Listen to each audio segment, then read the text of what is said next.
যে দেখো একবার এই জন্যই একবার একটা চলে গেলে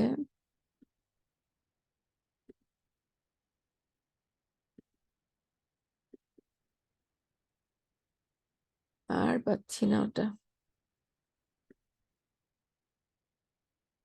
যেন একটা সমস্যা হয়।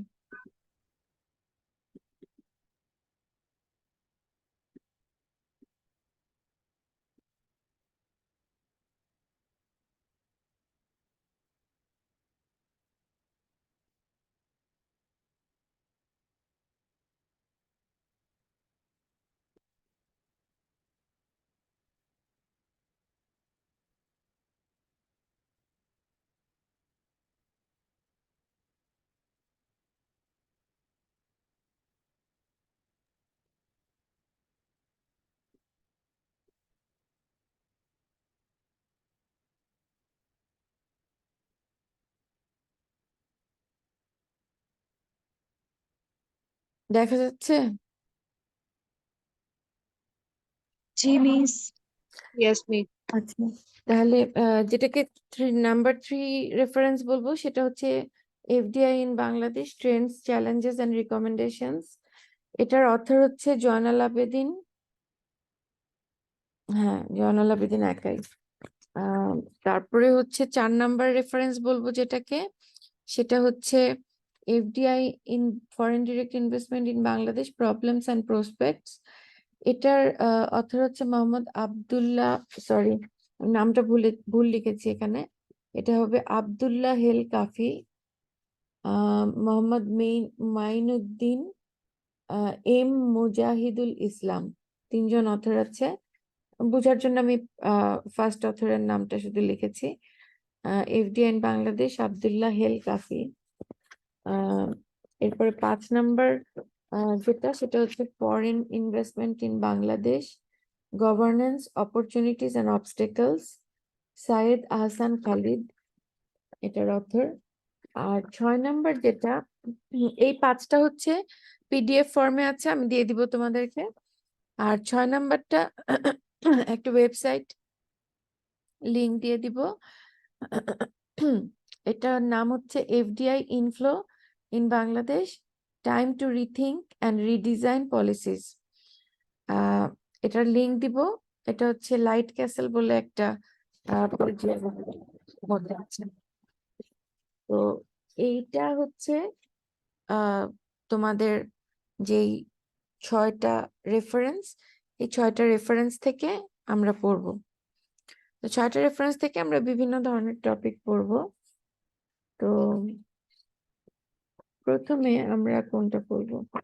তো প্রথমে শুরু করার আগে বিভিন্ন বিভিন্ন 6টা রেফারেন্সেরই ইন্ট্রোডাকশনে এফডিআই সম্পর্কে বিভিন্ন কথা আছে।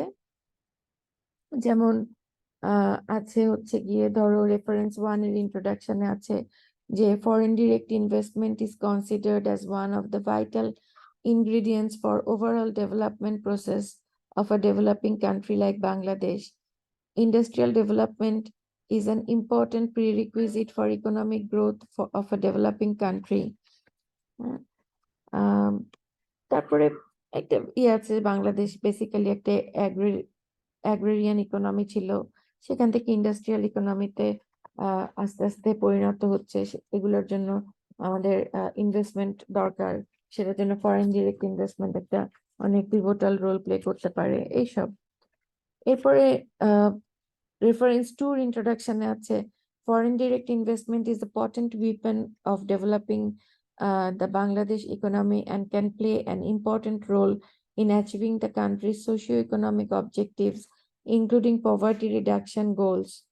In a capital poor country like Bangladesh, FDI can emerge as a significant vehicle to build up physical capital, create employment opportunities, develop productive capacity, enhance skills of local labor through transfer of technology and managerial know-how, and help integrate the domestic economy with the global economy.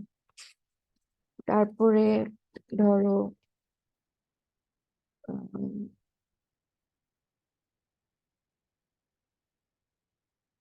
Number 5, reference number 5 এর আছে যে FDI highlights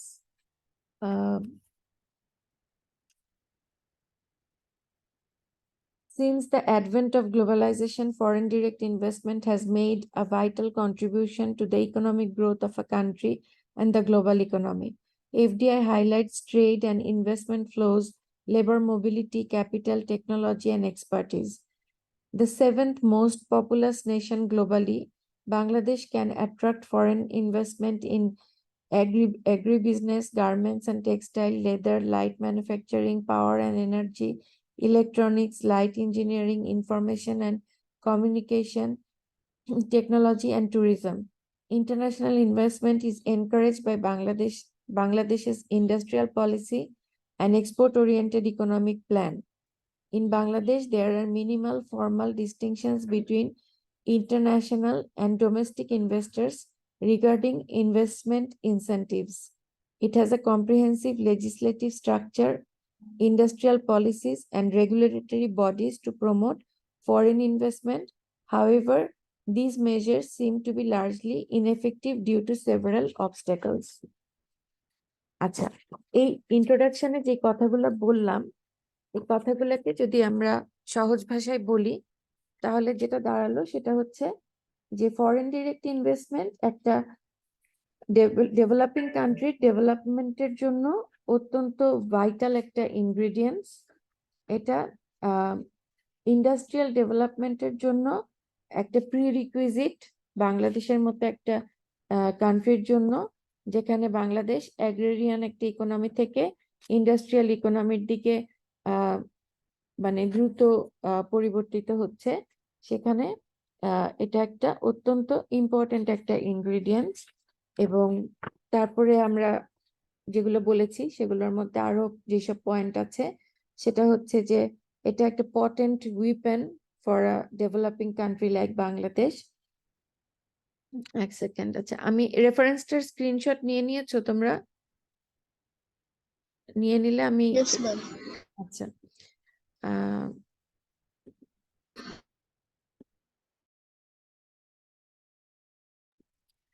তো তাহলে যেটা বলছিলাম যে এই FDI বাংলাদেশের যে মতো যে সোশিও ইকোনমিক যে ফ্রেমওয়ার্ক আছে যে সমস্ত দেশের বা বাংলাদেশের মতো দেশের, অনেক ক্ষেত্রে এই এফডিআই এফেক্টিভ রোল প্লে করে। যেমন পভার্টি রিডাকশন গোলের ক্ষেত্রে, তারপরে বাংলাদেশ হচ্ছে একটা ক্যাপিটাল পুয়ার কান্ট্রি এবং লেবার ইন্টেন্সিভ কান্ট্রি। এখানে আমাদের ক্যাপিটালের দরকার। তো ক্যাপিটালের যখন দরকার, সেটা শুধুমাত্র আহ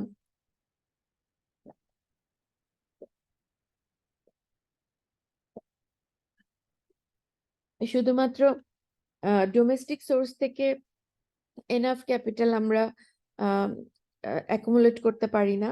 সুতরাং আমরা সব ধরনের সোর্স থেকে আমরা ক্যাপিটালকে ওয়েলকাম করি। সুতরাং ফরেন ডিরেক্ট ইনভেস্টমেন্ট যেটা, সেটাও আমাদের জন্য অত্যন্ত জরুরি। Foreign direct investment can emerge as a significant vehicle কিভাবে to build up physical capital build up করতে, সরাসরি আর কি, যেটা ক্যাপিটাল বিল্ড আপে। তারপরে এটার স্পিল ওভার এফেক্ট গুলো কোথায়, যখন ইনভেস্টমেন্ট হবে তখন যেটা হবে ক্রিয়েট এমপ্লয়মেন্ট অপরচুনিটি হবে।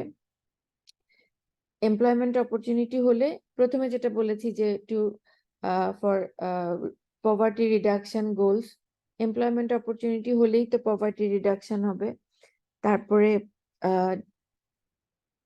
ডেভেলপিং প্রোডাক্টিভ ক্যাপাসিটি, যখন এরকম ইনভেস্টমেন্ট হবে তখন প্রোডাক্টিভ ক্যাপাসিটি বাড়বে। তারপরে enhance skills for labour through transfer of technology, বাইরে থেকে যখন এরকম ইনভেস্টমেন্ট আসে তখন এটার সাথে সাথে কিছু ডেভেলপড বা কিছু উন্নত টেকনোলজিক্যাল এবং ম্যানেজারিয়াল নো হাউ আসে সাথে। কারণ যখন ইনভেস্টমেন্ট আসে বাইরে থেকে, তখন সাথে দেখা যায় যে কিছু কিছু ম্যান পাওয়ার এবং কিছু টেকনোলজিও সাথে আসে। তো তাতে করে আমাদের স্কিল বাড়ে, ম্যানেজারিয়াল নো হাউ বাড়ে, এবং বাইরের সাথে যখন এই কানেকশনটা হয় তখন ডোমেস্টিক ইকোনমির সাথে গ্লোবাল ইকোনমির একটা ইন্টিগ্রেশন তৈরি হয়। সুতরাং এই সবগুলোই পজিটিভ এফেক্ট তৈরি করে। তো এইগুলো আমরা যেগুলো বলেছি সেগুলোর মধ্যে এই কথাগুলো ছিল। তারপরে আমরা বলেছি যে এই এফডিআই গুলো সাধারণত ট্রেড এবং ইনভেস্টমেন্টে সাধারণত কাজ করে, এবং মেইনলি দেখা যায় এগুলো এক্সপোর্ট ওরিয়েন্টেড যে ইন্ডাস্ট্রিগুলোতে এফডিআই গুলো বেশি ইনভেস্টেড হয়। আর আমাদের মতো এই যে বলেছে যে আমাদের মতো দেশে কোন কোন সেক্টরে এফডিআই সাধারণত যায়, যে বিভিন্ন সেক্টরের নাম নিয়েছে, যে garments, textile, agro business, leather, আরো বিভিন্ন সেক্টরের নাম নিয়েছে। তো এগুলোর জন্য বলেছে যে ইন্টারন্যাশনাল ইনভেস্টমেন্টকে এনকারেজ করা ইজ এনকারেজ বাই বাংলাদেশে। এটা বাংলাদেশের যে ইন্ডাস্ট্রিয়াল পলিসি আছে এবং এক্সপোর্ট ওরিয়েন্টেড ইকোনমিক প্ল্যান আছে, সেটাতে এফডিআই কে অনেক এনকারেজ করা আছে। বিভিন্ন ধরনের পলিসি নেওয়া আছে যেগুলোতে এফডিআই কে এনকারেজ করা আছে। এবং বলা হয়েছে যে দেয়ার আর minimal formal distinctions between international and domestic investors regarding investment incentives। মানে ইনভেস্টমেন্টের যা ইনসেন্টিভ দেওয়া হয় সেটার ক্ষেত্রে একজন ডোমেস্টিক ইনভেস্টর এবং একজন ইন্টারন্যাশনাল ইনভেস্টরের মধ্যে কোনো ডিফারেন্সিয়েট করা হয়নি। একজন ডোমেস্টিক ইনভেস্টরের যা ইনসেন্টিভ আছে একজন ফরেন ইনভেস্টরেরও সেই একই ইনসেন্টিভ আছে। যা মানে লেজিসলেটিভ স্ট্রাকচারকে যেভাবে তৈরি করা হয়েছে, ইন্ডাস্ট্রিয়াল পলিসিকে যেভাবে তৈরি করা হয়েছে, এবং রেগুলেটরি বডিজ গুলো ফরেন ইনভেস্টমেন্টকে প্রমোট করার জন্য যা যা পলিসি তৈরি করেছে, সবকিছুই হচ্ছে গিয়ে ফরেন ইনভেস্টরদের জন্য খুবই অনুকূলে, এবং তারা যেন তাদের জন্য প্রচুর ইনসেন্টিভ দিয়ে সবকিছু তৈরি করা হয়েছে। তো সুতরাং তারপরেও কিছু অবস্টেকল আছে যেগুলো আমরা পড়বো, কিন্তু খুব ফরেন ডিরেক্ট ইনভেস্টমেন্টটা চেষ্টা করা হয়েছে যাতে এনকারেজড হয় এবং বাংলাদেশে আসে। তো ফরেন ডিরেক্ট ইনভেস্টমেন্ট আমাদের জন্য গুরুত্বপূর্ণ একটা বিষয়, আমাদের মতো ইকোনমির জন্য। এটাই সবগুলোর ইন্ট্রোডাকশনে যে কথাগুলো বলা হয়েছে সেটা। এরপরে যেই ইয়েটা আমরা পড়বো,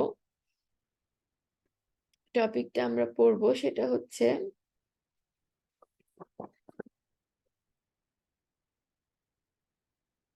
একটা ছোট টপিক, ছোট একটা জিনিস পড়বো আমরা, সেটা হচ্ছে রেফারেন্স টু। হ্যাঁ, আমি বলে দিচ্ছি কিন্তু, হ্যাঁ, রেফারেন্স টু এর আমরা চলে যাচ্ছি page 4।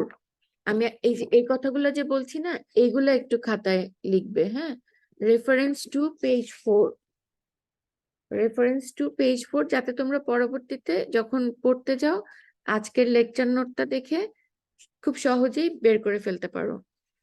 Reference to page 4। Reference টুটা হচ্ছে impact of foreign direct investment on Bangladesh's balance of payment, some policy implication। তার মানে এই রেফারেন্সটা হচ্ছে শুধুই এফডিআই এর সাথে ব্যালেন্স অফ পেমেন্টের সম্পর্ক নিয়ে। তো পেজ 4-এ সেকশন 3-তে আছে impact on balance of payment. ওটার লাস্ট প্যারাগ্রাফে আমি পড়ছি, in Bangladesh FDI inflows are reported under the capital and financial account of the country's balance of payment statement, which provides the direct effect on the balance of payment. Thus, the inflow of FDI plays an important role in determining the surplus or deficit in the capital and financial account of the balance of payment statement. From the above, it can be said that the initial impact of an inflow of FDI on Bangladesh's balance of payment is positive, but the medium-term effect could become either positive or negative as the investors increase their imports of intermediate goods and services and begin to repatriate profit. After setting up capital machineries, the FDI finance companies begin to export their products, as most of these companies are export oriented. Usually, FDI inflows tends to have a greater positive impact through augmenting exports than creating a negative impact through increasing imports. It is found that FDI financed firms tend to export a greater proportion of their output than their local counterparts, as these firms usually tend to have comparative advantage in their knowledge of international market, efficiency of distributional channels, and their ability to adjust and respond to the changing pattern and dynamics of international markets. Similarly, policies of creating EPZs contributing to strengthening the positive correlation between FDI inflows and exports. So the inflows of FDI may play an important role in Bangladesh in the long run in reducing the deficit in the country's trade balance. এটুকু হচ্ছে যেটা পড়তে হবে, এটুকু আমি reading করলাম। এবার আমি জিনিস কি পড়লাম সেটা বুঝিয়ে বলি। সেটা হচ্ছে এখানে বলা হচ্ছে যে এফডিআই কান্ট্রির ব্যালেন্স অফ পেমেন্টে একটা ইম্পর্টেন্ট রোল রাখতে পারে।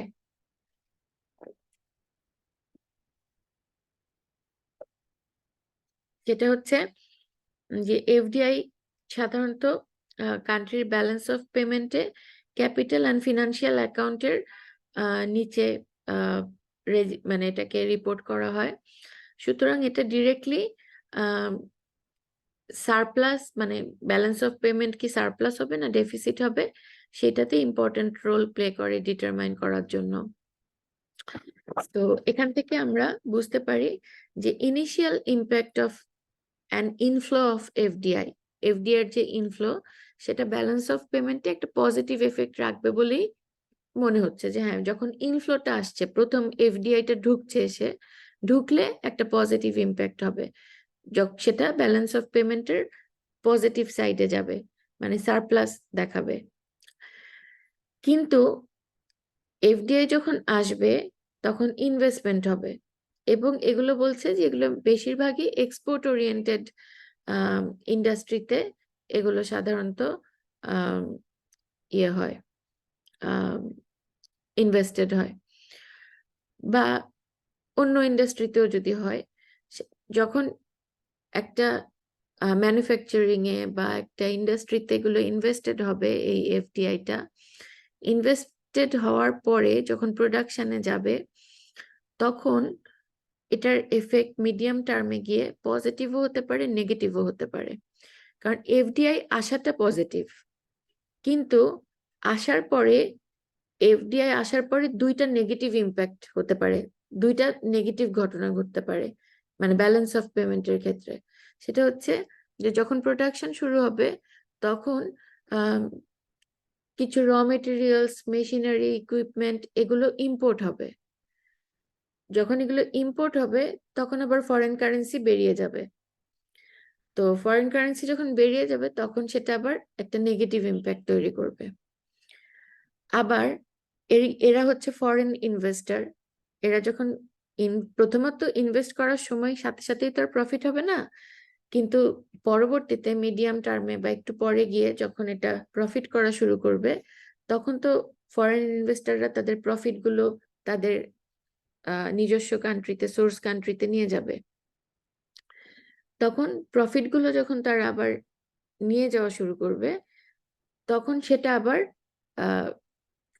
ফরেন কারেন্সিটা আবার উল্টা দিকে যাওয়া শুরু করবে।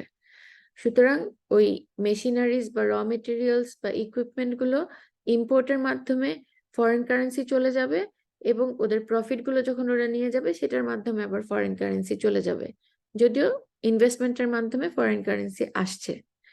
সুতরাং একদিক দিয়ে আসছে, আরেক দিক দিয়ে চলে যাচ্ছে। সো মিডিয়াম টার্মে এফেক্টটা নেগেটিভও হতে পারে, পজিটিভও হতে পারে, depending on the strength of the negative side or and the positive side, কোনটা বেশি স্ট্রেংথ। হ্যাঁ, তো সাধারণত বলছে যে ইউজুয়ালি ওই পজিটিভ সাইডের এফেক্টটাই অনেক গ্রেটার হয়, কারণ ইনভেস্টমেন্টটাই অনেক হিউজ হয়। ইনভেস্টমেন্টের তুলনায় ইম্পোর্ট অত সাংঘাতিক কিছু হয় না, ইম্পোর্ট অনেক লেস সিগনিফিকেন্ট হয়, এবং প্রফিটও ইনভেস্টমেন্টের তুলনায় কমই হয়, ইনভেস্টমেন্টটা অনেক বেশি, অনেক বড় আকারের হয়। আর সো সেই জন্য সেটাই বলা হয়েছে এখানে যে কম্পারেটিভ, মানে, এবং এগুলো সাধারণত বলা হয়েছে যে এক্সপোর্ট ওরিয়েন্টেড ইন্ডাস্ট্রিতে যেহেতু হয়, এবং এরা যেহেতু বিদেশি ইনভেস্টর, এদের বলেছে যে either tend to export a greater proportion of their output than their local counterpart. এরা লোকাল কাউন্টারপার্ট থেকে একটু বেশি এক্সপোর্ট করতে পারে, এক্সপোর্টে এদের কম্পারেটিভ অ্যাডভান্টেজ বেশি থাকে, কারণ যেহেতু এরা আবার হয়তো নিজেদের দেশে, বা ধরো ইউরোপিয়ান একজন ইনভেস্টর, সে আবার ইউরোপেই এক্সপোর্ট করছে, সুতরাং বাংলাদেশি একজন এক্সপোর্টারের থেকে তার নলেজ, বা সে তার নিজের দেশেই এক্সপোর্ট করছে, বা তার পাশের দেশে এক্সপোর্ট করছে, ইটালি জার্মানিতে এক্সপোর্ট করছে, বা স্পেনে এক্সপোর্ট করছে, হ্যাঁ, বা ইটালিতেই এক্সপোর্ট করছে ইটালিয়ান একজন ইনভেস্টর, হ্যাঁ, সে তাই তার comparative advantage in their knowledge of international market, efficiency of distributional channel, তার ডিস্ট্রিবিউশনাল চ্যানেল বেটার থাকে, তার ইন্টারন্যাশনাল মার্কেট সম্পর্কে তার নলেজ বেটার থাকে, their ability to adjust and respond to the changing pattern and dynamics of international market, এগুলো ভালো থাকে, better থাকে। সুতরাং একটা ডোমেস্টিক কাউন্টারপার্টের থেকে তার এক্সপোর্ট অনেক বেশি হবে, এটাও আমরা আশা করি। সুতরাং এক্সপোর্টের মাধ্যমে যে সে আর্ন করছে, সেটাও একটা ফরেন কারেন্সি আর্নিং হচ্ছে আমাদের, সুতরাং সেটাও ব্যালেন্স অফ পেমেন্টে পজিটিভ ইম্প্যাক্ট রাখছে। সুতরাং সবকিছু মিলিয়ে এই কি আসছে কি যাচ্ছে সেটা যদি আমরা হিসাব করি, দেখা যাবে যে ইট ইজ মোর লাইকলি যে ব্যালেন্স অফ পেমেন্টে পজিটিভ ইম্প্যাক্টই ফেলবে। তাহলে এটা একটা মোটামুটি একটা ছোট একটা টপিকের মতো হলো যে ব্যালেন্স অফ পেমেন্টে এফডিআই কিভাবে ইম্প্যাক্ট করে। তো ইনিশিয়ালি এফডিআই আসা মানেই হচ্ছে একটা পজিটিভ ইম্প্যাক্ট, কিন্তু মিডিয়াম টার্মে গিয়ে নেগেটিভও হতে পারে, পজিটিভও হতে পারে, কারণ কম্পোনেন্ট গুলো তোমাদেরকে ডিসক্রাইব করতে হবে। তারপরে বলতে হবে যে ইট ইজ লাইকলি যে পজিটিভ হওয়ার সম্ভাবনাই বেশি, কারণ কম্পোনেন্ট গুলোর মধ্যে পজিটিভ কম্পোনেন্ট গুলোর স্ট্রেংথ বেশি। কেন বেশি সেটাকে বলতে হবে। সবকিছু এখানে লেখা আছে, হচ্ছে গিয়ে রেফারেন্স টু পেজ 4 and 5, ঠিক আছে? তো এটা একটা টপিক গেল, ছোট একটা টপিক। আচ্ছা, তো এরপরে আমরা করব হচ্ছে, আমার একটু সময় লাগে একটা টপিক থেকে আরেকটা টপিকে যেতে, কারণ এত এলোমেলো 6টা টপিকের মধ্যে এত ধরনের জিনিস যে কোনটার পরে কোনটা পড়াবো এটা বুঝতে একটু ইয়ে হয়ে যায়। আচ্ছা,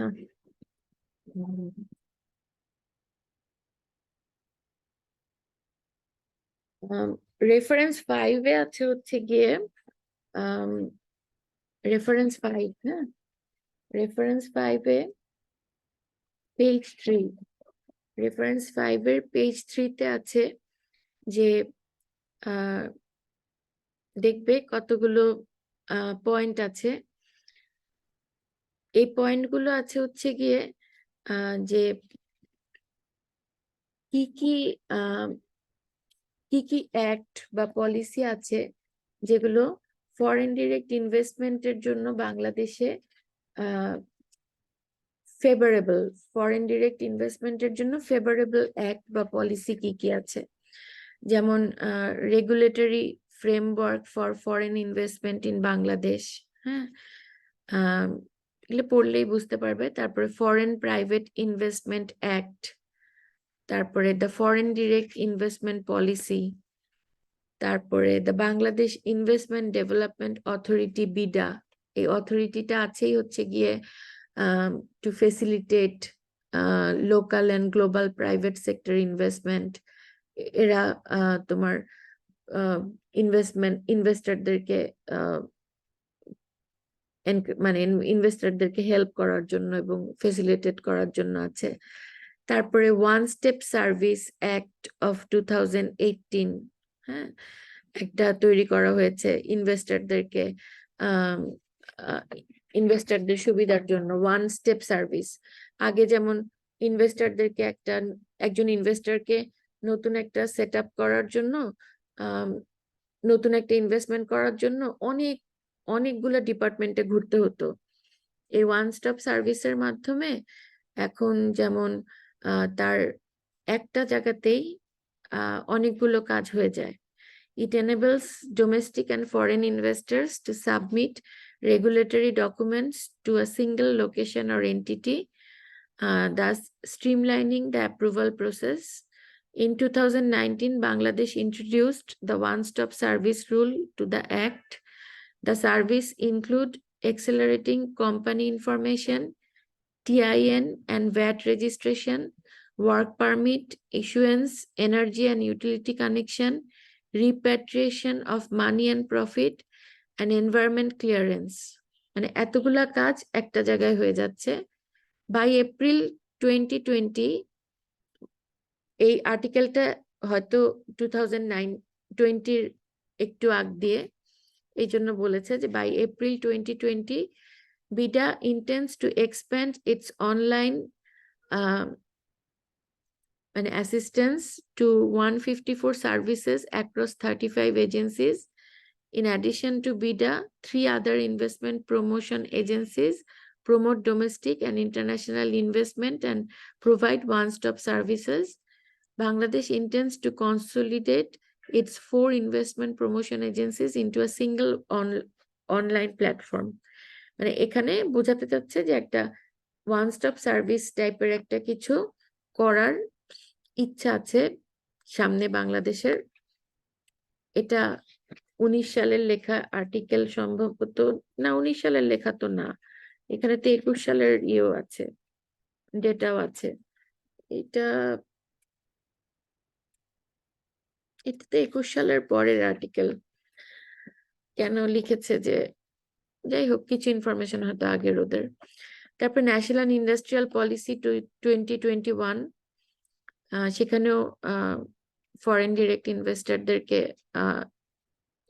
এনকারেজ করে কথা আছে।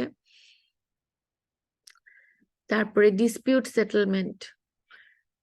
সেটেলমেন্টের ব্যাপারে আছে। The Arbitration Act of 2001 makes alternative dispute resolution option available in the event of a disagreement. Bangladesh has signed the Convention of the Recognition and Enforcement of Foreign Arbitral Awards. Moreover, Bangladesh বিভিন্ন কিছু sign করেছে, বিভিন্ন জিনিসের member, যেটাতে করে যে কোনো dispute হলে সেটা খুব সহজে সেটেল করা যায়। তো এটা গেল আরেকটা মাঝারি টাইপের একটা টপিক, যেখানে তুমি দেখতে পাবে যে বাংলাদেশে কি কি অ্যাক্ট এবং কি কি বডি আছে যেগুলো ফরেন ইনভেস্টরদেরকে হেল্প করার জন্য বা ফেসিলিটেট করার জন্য কাজ করছে। আচ্ছা, এরপরে টপিক গুলো হচ্ছে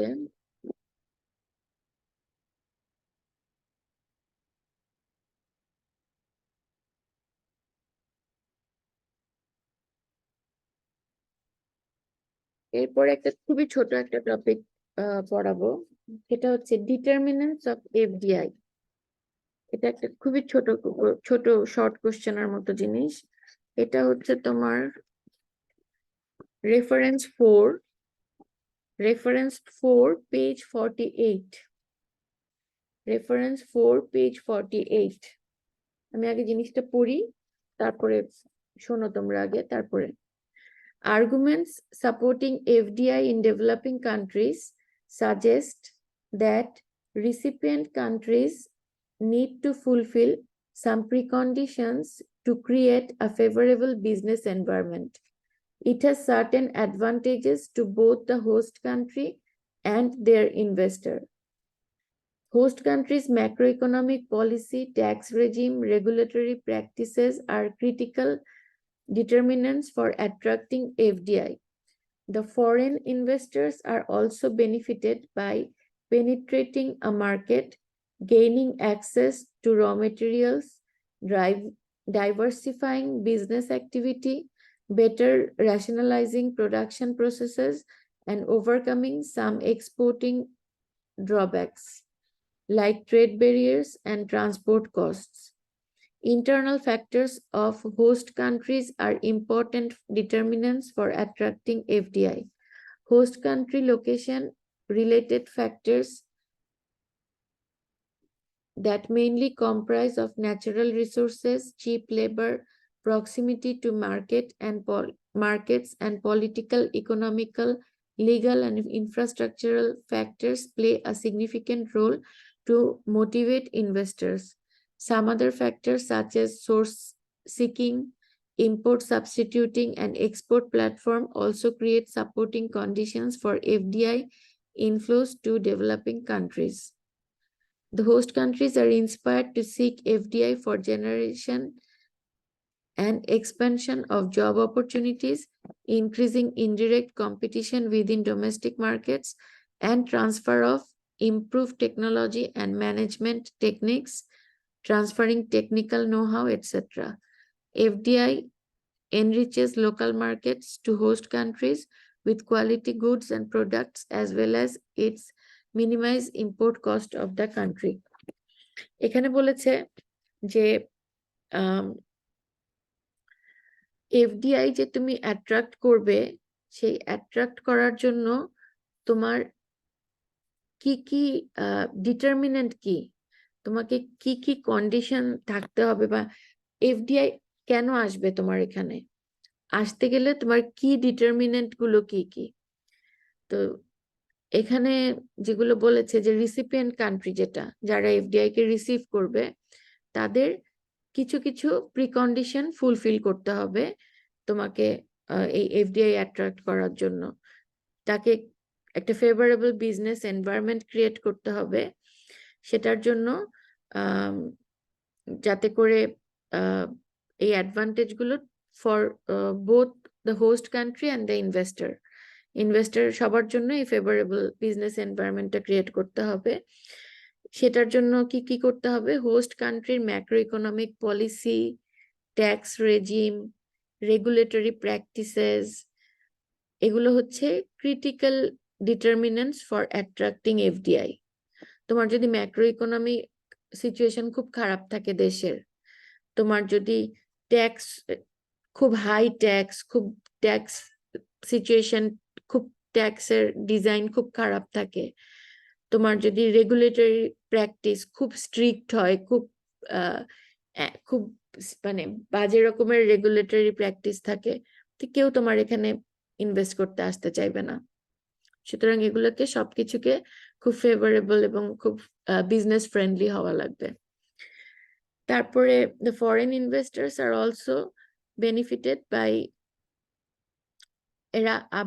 এরা আসতে চাবে কখন, যখন তারা র মেটেরিয়ালস এর অ্যাক্সেস পাওয়ার মাধ্যমে, তারপরে বিজনেস অ্যাক্টিভিটি ডাইভার্সিফাই করার মাধ্যমে, তারপরে বেটার রেশনালাইজিং প্রোডাকশন প্রসেস এবং overcoming some exporting drawbacks like trade barriers এবং ট্রান্সপোর্ট কস্ট, এগুলোর মাধ্যমে তারা গেইন করতে পারবে।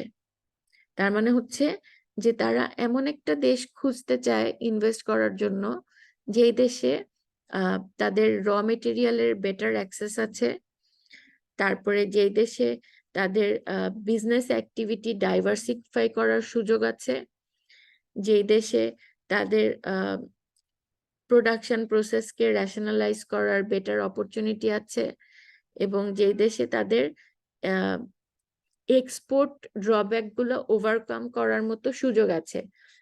এক্সপোর্ট ড্রব্যাক বলতে কি বোঝাচ্ছে, যেমন মেবি এমন জিনিস তারা তৈরি করছে তোমার দেশে এসে, এমন জায়গায় এক্সপোর্ট করছে যেটা তার দেশে হয়তো সেটা ট্রেড ব্যারিয়ার আছে, তোমার দেশে নাই।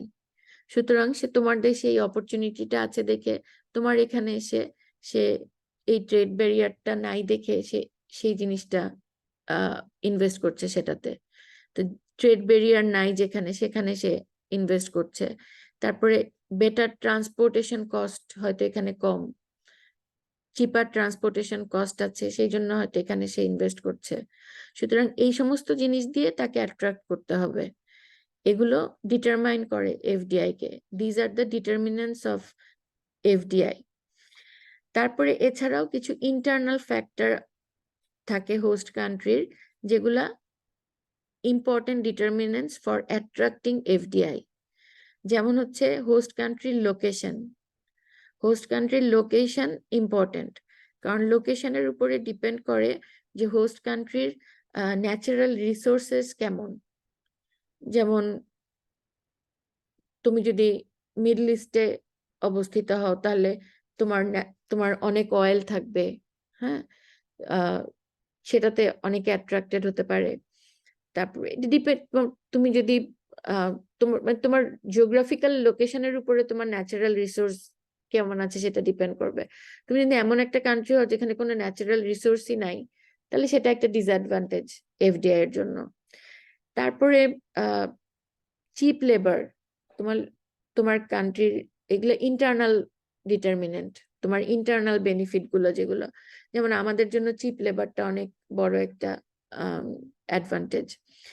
তারপর proximity to markets and markets, মানে তোমার বিভিন্ন ধরনের যেসব পটেনশিয়াল মার্কেট আছে তোমার প্রোডাক্টের, সেটার সাথে তোমার লোকেশনটা তোমার কেমন, সেই সব মার্কেটের সাথে তুমি কত দূরে বা কত কাছে, বা তুমি যোগাযোগ কেমন তোমার সেগুলোর সাথে, সেটা খুব important.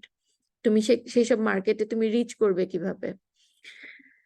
And political, economical, legal and infrastructural factors, এটা তো বোঝানোর কিছু নাই, তো কমন সেন্স।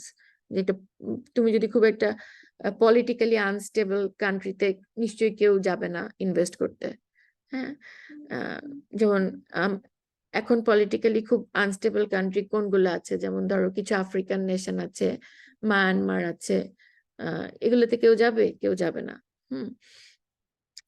তারপরে তোমার ইকোনমিক্যাল সিচুয়েশন খারাপ হলে সেখানে ডেফিনেটলি অবশ্যই কেউ যাবে না। লিগাল স্ট্রাকচার খারাপ হলে, ইনফ্রাস্ট্রাকচার যদি কিছুই না থাকে, ন্যাচারালি কেউ ওখানে এফডিআই ইনভেস্ট করতে কেউ যাবে না। সুতরাং these are the very important determinants of attracting FDI. তো এগুলো মোটিভেট করে ইনভেস্টরদেরকে, এগুলোর অবস্থা যদি ভালো হয়। তো some other factors such as source seeking, import substituting and export platform also create supporting conditions. এছাড়াও এই ইম্পোর্ট, তোমার ইম্পোর্ট সাবস্টিটিউটিং এনভায়রনমেন্ট আছে কিনা, তোমার এক্সপোর্ট প্ল্যাটফর্ম, মানে অলরেডি তুমি এক্সপোর্ট প্ল্যাটফর্ম তৈরি করেছো এরকম ইন্ডাস্ট্রিয়াল প্ল্যাটফর্ম আছে কিনা, এগুলো যদি অলরেডি তৈরি করা থাকে তাহলে সেখানেও এফডিআই আসতে অ্যাট্রাক্টেড হয়। তো এগুলো হচ্ছে ডিটারমিনেন্টস অফ এফডিআই। এফডিআই এর কি কি ডিটারমিনেন্টস আছে সেগুলো। এটা কিন্তু একটা ছোট কোশ্চেন, বাট বেশ ভালো একটা ইম্পর্টেন্ট কোশ্চেন। এফডিআই এর কি কি ডিটারমিনেন্টস আছে। আচ্ছা, এর পরে আমার মনে হয় আর যেগুলো বাকি থাকে সেগুলো একটা ক্লাসে জাস্ট আমি বলে দিলেই হয়ে যাবে যে এই পেজ থেকে এই পড়বে, ওই পেজ থেকে এটা পড়বে, ওই পেজ থেকে এটা পড়বে, মানে বুঝানোর মতো আর কিছু নাই। এর পরের ক্লাসে মেবি আমি হয়তো তোমাদেরকে একটু আগের থেকে একটু গাইডলাইন দেওয়ার জন্য আমি হয়তো পেজ নাম্বার আর টপিক গুলো আগের থেকে একটু লিখেও দিতে পারি তোমাদের ইয়েতে, কি বলে, গুগল ক্লাসরুমে। যাতে তোমাদের জন্য একটু সহজ হয়, সাথে মেটেরিয়ালও পোস্ট করে দিলাম যাতে তোমাদের নেক্সট ক্লাসে একটু সহজ হয় তোমাদের জন্য। আমি আর আজকে ওইটার মধ্যে যাব না, কারণ ওটা হচ্ছে খুবই এই রেফারেন্স ওই রেফারেন্স এই রেফারেন্স ওই রেফারেন্সে টগল করা। আর ওইটাতে তোমাদের সামনে না থাকলে, মানে এখন আজকে ছোট ছোট টপিক গুলো পড়িয়েছি, এরপর এগুলো বড় বড় টপিক, ওটা সামনে দেখতে না পেলে একটু অসুবিধা হবে। এই জন্য আজকে আমি আর পড়াতে চাচ্ছি না। তো তাহলে আমি কিছু অ্যানাউন্সমেন্ট করেছি ক্লাসের প্রথমে, তখন 70 জন মতো ছিলে, এখন 110 জন মতো আছো, যারা খুব ভালো ভালো অ্যানাউন্সমেন্ট, একেবারে ঈদ মোবারক টাইপের অ্যানাউন্সমেন্ট। সুতরাং শুনে নিও ইয়েদের কাছ থেকে, বন্ধুদের কাছ থেকে। এখন জাস্ট আমি ইয়ে জি করছি। ম্যাম, ইনশাল্লাহ। ইনশাল্লাহ কি? ইনশাল্লাহ পরীক্ষা ভালো হবে। এখন জাস্ট রোল কলটা করবো।